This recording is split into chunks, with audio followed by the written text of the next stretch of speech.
My brother proposed to my fiancée, his ex, and I'm pissed. My 28 male brother, Mark, 26 male, used to date my fiancée, Jen, 26 female, a year ago. For context, they dated back in August 2022. They were only together for a month before he broke things off with her because he was bored of being in a relationship and never really wanted to settle down anyway. At the time they were dating, I was in a different state, so I had no idea he even had a girlfriend, and I had no idea who Jen was until I met her. Jen and I met at a bar when I moved back in October and hit it off really well. She was easily the most beautiful and intelligent woman I ever met, and we met up a few times more before we made it official. Fast forward to December, and I finally bring her up to my family and propose them meeting her at Christmas. They knew I was in a relationship, but I am not the most open about my personal life, so I kept details about her to a minimum until I knew how serious we really were. My parents asked to see pictures, and they started passing my phone around the dinner table. Mark saw it and blew up, calling me a terrible brother for dating his ex-girlfriend, and he demanded I break it off with her. I refused. When I asked Jen about it, she confirmed they dated and gave me the details about their breakup. It took a few weeks, but eventually Mark stopped bringing up me dating his ex, and I thought he was over it. On Jen's birthday this year, I took her out to a fancy dinner with both of our families and her closest friends, and I asked her to marry me. Mark flipped once again and blew up about me proposing to her, which I and my sisters immediately shut down. The incident happened this past weekend. Mark had been pretty quiet about the whole thing for the last 2 months. I did not see him much and figured he went low contact with me, which I had no problem with. Then he invited me and Jen for family dinner at his apartment with my parents and sisters. I thought it was weird, but my parents and sisters were also going, so we agreed to go. The dinner was nice, nothing too fancy, and we moved to the living room to talk. About 30 minutes into normal conversation, Mark stood up and told us he had an announcement. He made a long speech about being happy to have his family around for his big moment, then got on one knee and pulled out this cheap ring while asking Jen to marry him.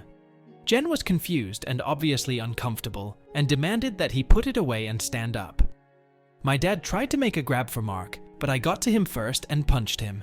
I will not repeat most of it, mostly because I was too angry to even listen to most of it, but he said something along the lines of wanting to show me that Jen was not really into me and just wanted to get back at him. Before it could get worse, my parents rushed me out and promised to talk to him. It has been a few days since it happened, and I am still pissed off. I do not know what to do at this point. I am scared Jen might have second thoughts about marrying me because of this. Update 1. I called Mark and asked him to meet up with me at my place to talk.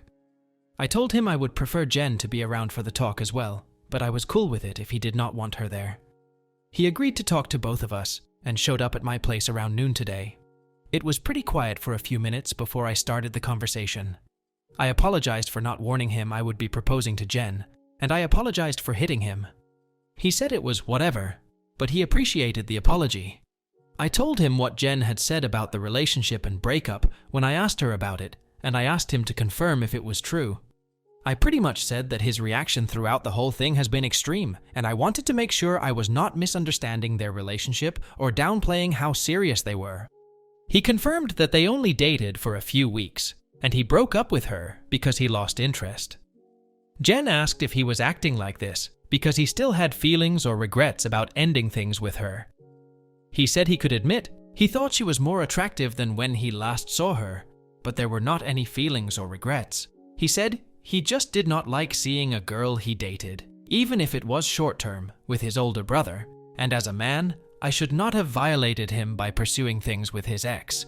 I reminded him that I had no idea they dated, so it was not like I consciously did this knowing their history together. He shrugged me off and said it did not matter. I still should have broken it off. He was adamant that if the roles were reversed, he would have done the same thing, which I doubt.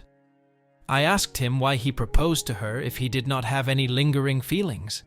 Basically, to sum it up, he was talking about it to one of his buddies who was around when Mark and Jen dated, and the guy put the idea in his head that maybe Jen knew from the start that we were related and was doing this to get back at him, considering Jen had been hung up on him after they ended. He and his friend thought it would be a good idea to test it and see if they were right, so he came up with the idea to propose and see if she dumped me for him.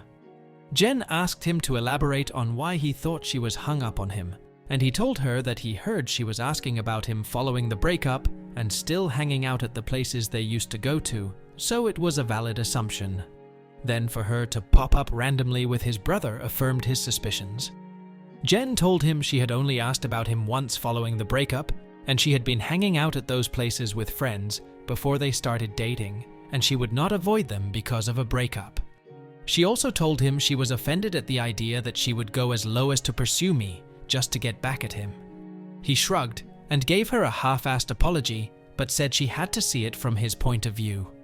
He asked her if she really did not know, and she told him that she did not see the resemblance in us until we were in the same room, and we act nothing alike, so it never crossed her mind, and he said okay. That pretty much wrapped up the conversation. He did tell me before he left that I could take back his invite to the wedding, because he cannot bring himself to support our relationship, knowing he used to date her. I told him he did not have to worry about that, as he was most likely going to be uninvited anyway.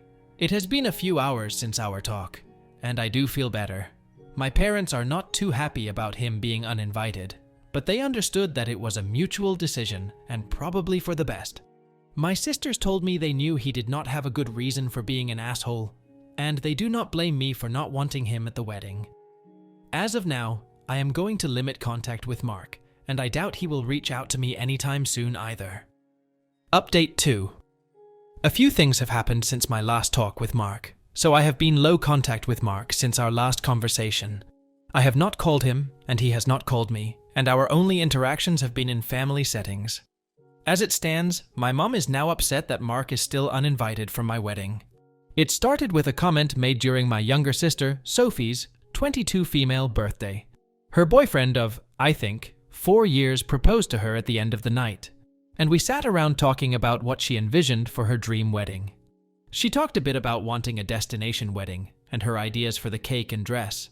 Then she said something along the lines of, "Teddy, I know Mark is banned from your wedding, but you will not care if he comes to mine, right?"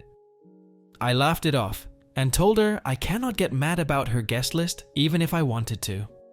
My mom gave me this weird look and asked if Mark was still not invited to my wedding. I told her yes, and she got irritated. She told me she thought I was joking and said I was being unreasonable to go through with banning him from the wedding since he is family. She accused me of holding a grudge just to be petty.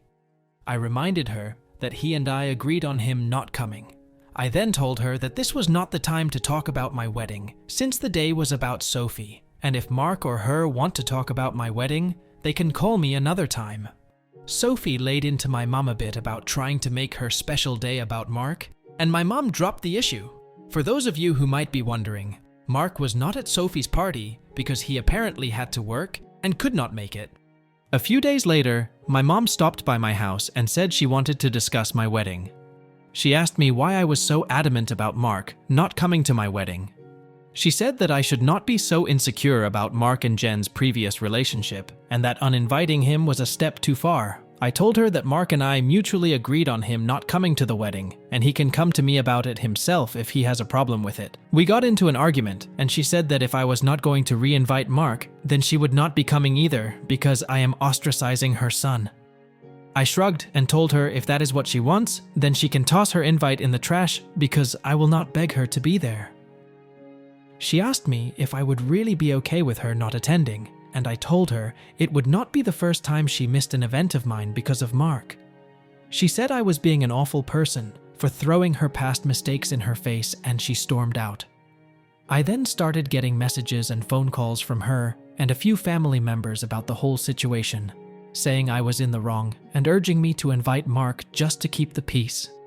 Jen has also been getting messages from my mom asking her to talk to me and get me to change my mind, but to my knowledge, she has not been responding. So far, most of my mom's side of the family are standing in solidarity with her and not attending, while my dad and his side of the family, which is only my aunt and uncle and their 2 kids, agree with me and are still coming. My sisters are also still coming to the wedding, and of course, Jen's family too. Also, I talked to Mark about it, and asked him if he had a problem with not having an invite. He said he uninvited himself in the first place, and he does not get why they are making a big deal because he still does not want to go. He told me to leave him out of the fighting because he is not involved, and he says he would tell her the same. As of now, I am back to being low contact with my mum, but my dad and I are still on decent terms. I am still deciding on whether I will re-invite my mom and her family, should they change their mind about the boycott. But the chances are low, and I told my dad this too, which he understands. For now, Jen and I started looking into downsizing the venue since the guest list is significantly smaller. Update 3. My mom is uninvited from the wedding indefinitely. About 2 weeks after she decided to not come to the wedding, she came and stopped by and said she wanted to clear the air and talk about everything. We agreed and invited her in to join us for dinner. Jen made her a plate of food, and I asked her if she was still planning on not coming to the wedding. She said that while she wants to, she cannot get over me not inviting Mark because of a simple mistake. I reminded her that his simple mistake was proposing to my fiancé with me sitting less than 3 feet away from him, and she said it was just a joke. Jen asked her why she wanted to talk if she was maintaining the same stance on Mark coming to the wedding. She said she wanted to talk to Jen, and she was hoping Jen would hear her out and talk me into inviting Mark again. She apparently assumed I was at work and she would be able to catch her alone. Jen politely told her that she understood her thought process, but she would not have had that conversation anyway, without me present, since this is about my brother. My mom made a comment somewhere in the lines of Jen being spineless and unable to have a conversation without me thinking for her, which started a pretty heated back and forth between the three of us before Jen told her to get out. She got up and started walking towards the door, and my mom followed her, still screaming at her. By this point, she is yelling about her tearing our family apart. While Jen was unlocking the front door, my mom grabbed her hair and pulled her to the ground, still screaming. She hit her and tried to claw her face, and I dragged her off of her and threw her outside. She banged on the door for a few minutes while I made sure Jen was okay before she left, and called the both of us repeatedly. When I was sure Jen was okay, I texted my mom and told her not to bother reaching out again, because we will never speak to her again. I called my dad and sisters and told them what happened too. My dad was surprised and tried to make excuses, saying she had been stressed about this whole situation for a while. My sisters say they knew she would snap eventually since she has always been a crazy and they said they would come to make sure Jen is okay. I asked Jen if she wanted to press charges, but she declined and said she only wanted to cut contact with her for good. I told her that part was obvious, but she should still talk to the police since she was physically assaulted, but she does not want my mom to get arrested. My sisters and Jen's mom came by to comfort her, thankfully, so she is doing okay. My mom is blocked on everything until Jen says otherwise. I genuinely do not know what to do now. Jen does not want to go to the police because she would feel guilty having her arrested over this, but my sisters and I want to convince her to, and I would at least want documentation in case something happens in the future. Update 4. Some people were asking questions about my mom and my decision not to be open with Jen about my relationship with my parents. I figure I could give some background on why we are so strained. Like some of you said, Mark was the golden child. Mark was my mom's baby boy, and she did not do much to try and hide it. They did not spend much time with my sisters and me, like normal parents did with their kids unless they had to, but they would spend time with Mark as often as possible, like taking him out shopping while we stayed with a sitter, or bringing him home his favorite food and toys from the store when they would shop alone. He usually got better things compared to the rest of us, like new expensive clothes while ours were thrifted, or new toys just for him compared to old toys we had to share with each other. If my sisters and I got gifts, they were for us to share, but my mom made it pretty clear that Mark's things were only for him, and we should not touch them. When Mark would screw up, I would get punished for not being a good role model and showing him the proper way to behave. For example, Mark went through a phase of breaking his toys, and I got the beating because obviously he learned that behavior from me. When he was 8, Mark got in trouble at school for trying to push a kid down the stairs. I was grounded for 2 weeks and told to apologize to the kid for not teaching my brother right. When I turned 13, I pushed for my parents to start giving me an allowance. They agreed as long as I did household chores like mowing the lawn, taking out the trash, raking leaves, etc. It was usually somewhere around $25 a week to help me start saving. Mark saw that I was getting money, and he begged my parents for an allowance too. Instead of making him work, $10 of my allowance money was given to him each week because we were doing such a good job with our chores that he never touched.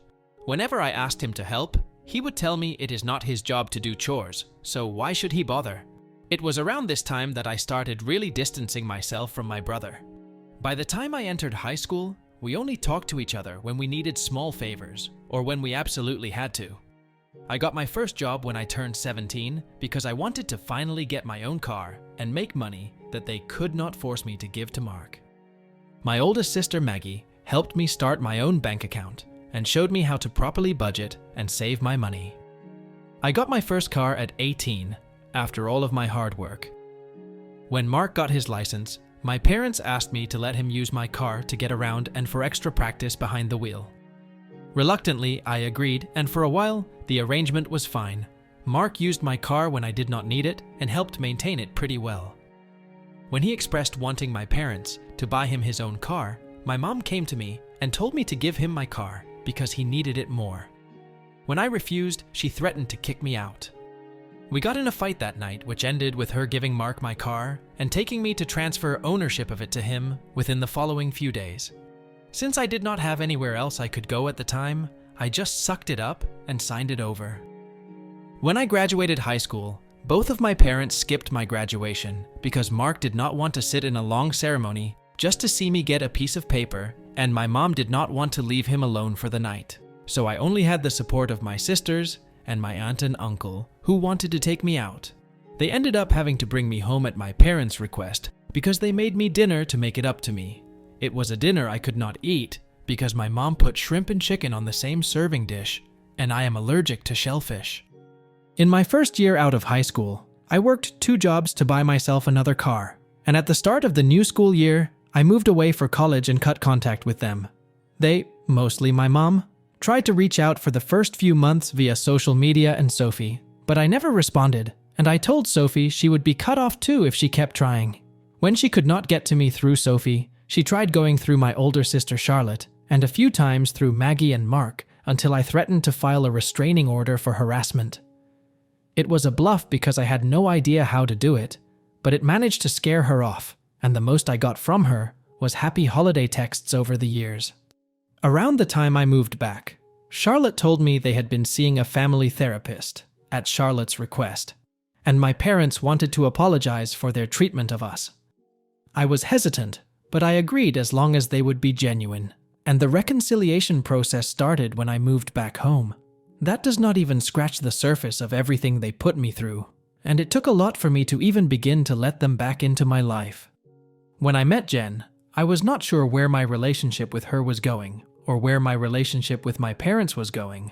I did not want to mention my family at all, mostly because I was ready to cut contact again if I needed to. Jen was understanding of it being a sore subject, and did not press for more. Update 5. To answer the most common question about why I chose to reconnect after everything, the short answer is because I would do anything for my sisters. Charlotte wanted the entire family around for the birth of her first child, and to help her while she adjusts. She did not want part-time aunts and uncles who would only visit her kid during birthdays and holidays. She was never the type to ask for much of anything growing up, so when she asked if I would be willing to try for her, I agreed because it would make her happy. I also think part of me hoped that maybe they had changed. I do not regret trying to reconcile either. My parents are still terrible, but I met the love of my life, so I call it a win. A few people wanted to know if there is an update, so here we go. Sorry if it is a mess or confusing, a lot has happened. We filed a report with the police and were told that even though Jen does not want to pursue anything, it is not up to us to decide whether it goes further, but they would keep our preference in mind. We provided some pretty decent evidence of the assault, including pictures of Jen's face and texts with my mom and dad talking about what happened. We were advised to report and record any other incidents with my mom going forward in case anything else happens. Considering where we live, I doubt it will go anywhere, but at least we have it on record. I got about 100 angry text messages that tell me they at least spoke with her regarding the incident. My mom tried to corner me leaving my job and screamed at me about trying to ruin her life. She kept screaming that I was an awful son for trying to get her arrested over a small misunderstanding, and she did not understand what she had done to deserve being punished like this. I told her that if she did not like being in legal trouble, then she should not have hit Jen. She demanded I tell the police to forget the report, which I refused. I told her exactly what the officer said about it being out of my hands. She had a tantrum in the parking lot and hit me a few times, just on the chest and arm, before security intervened and dragged her off the property. I had to talk to my boss about the incident. Luckily, she was understanding of everything going on after I explained what was happening. When I got home, I told Jen what happened. She was upset and asked that we discuss the plan with my family moving forward. It was a long talk, but we took the advice of some Redditors and decided to go completely no contact with my family aside from my sisters. We agreed that having them in my life is adding unnecessary stress for both of us, and we are not even married yet. She told me she wanted to consider moving away and putting some distance between us and my family. She said that she tried to stay out of my family issues because it is not her place, but she refuses to put up with my mom and her behavior or my dad enabling her abuse. A lot more was said, too much to put in this post, but I agreed with her that they were more trouble than they are worth, and I also do not want to put up with this anymore. I also agreed to go to therapy, and she is helping me find a therapist. I decided to call my dad after our talk and let him know I would be going no contact. He did not answer the first time I called, so I left a message asking to have a long talk. When he called back, he asked if it was okay for my mom to be a part of the conversation. I told him it was okay since she needed to hear what I had to say too. The conversation went about as well as you could expect. I told them both that Jen and I are cutting them out of our lives. My dad demanded to know why I would do something like that after going through all the trouble of repairing our relationship. I told him that this entire thing with Mark has shown me that nothing is actually repaired between us. And, as far as they are concerned, the world revolves only around my mom and my little brother. I told them that their continued favoritism of Mark has brought our relationship to a point of no return, and that I was not interested in holding on to a failing relationship. I told them that I agreed to reconcile for Charlotte's sake, but I do not appreciate all of the disrespect towards me and Jen, and that I would not put up with it anymore for both of our sakes. To my mom specifically, I told her that I was tired of her using me as a scapegoat for her bad parenting and Mark's attitude. I also told her that I would never forgive her for what she did to Jen and what she did to me and my sisters growing up. She started to say how I should move on like my sisters have, but I cut her off and told her that she should take their forgiveness and move on because she would never receive it from me, especially after everything she has done these last few weeks. She started crying and asking me how I could treat her like such a villain. I told her she could only be upset with herself because I have done nothing wrong. She cried harder and told me how much she regretted having me and how I have only tried to ruin her life. This started a heated argument between her and Jen once again, and Jen told her in much more colorful words that she was disgusting and plenty of other nice names for saying something like that to me. I do not know if she left the room or just decided to shut up, but my mom stopped talking when Jen was done speaking to her. My dad said he was not okay with being shut out of my life, and he asked me to try to understand my mom's point of view. He said that she was also struggling because her kids were at odds, and I was being unfair to punish her for her struggles with raising and caring for us. The last thing he said was that we were a family, and I should not let past mistakes stop us from moving forward together.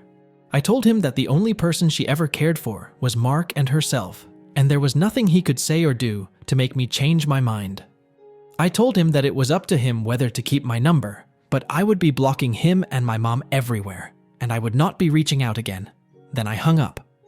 Afterward, I sent a long email with the link to my posts attached to my entire family, uninviting everyone except my aunt and uncle and my sisters to the wedding. I had not cried in a long time, but Jen held me while I cried after writing the email, and she assured me we would be okay. My sisters also reached out to me after reading the email. I apologized to Charlotte for not being able to continue reconciling like she wanted, but she told me it was okay and it is not my fault I had to cut them off again. The response from my family has been pretty mixed. Some are angry, I aired out family issues on a public internet forum while others are angry at my parents because they never knew it was this bad. The last person I talked to about everything was Mark. He asked if I was cutting him off too, and I told him I was not, but I would not be going out of my way to reach out to him either. He did not argue and just wished me the best with the wedding, and we have not spoken since. Right now, Jen and I are looking for a new place to stay. The plan is to move closer to Jen's brother. He lives about 3 hours from where we are now, and Jen and I like the city he is in. I spoke to my boss about transferring, and Jen is looking into the option of working 100% remotely or possibly finding a new job.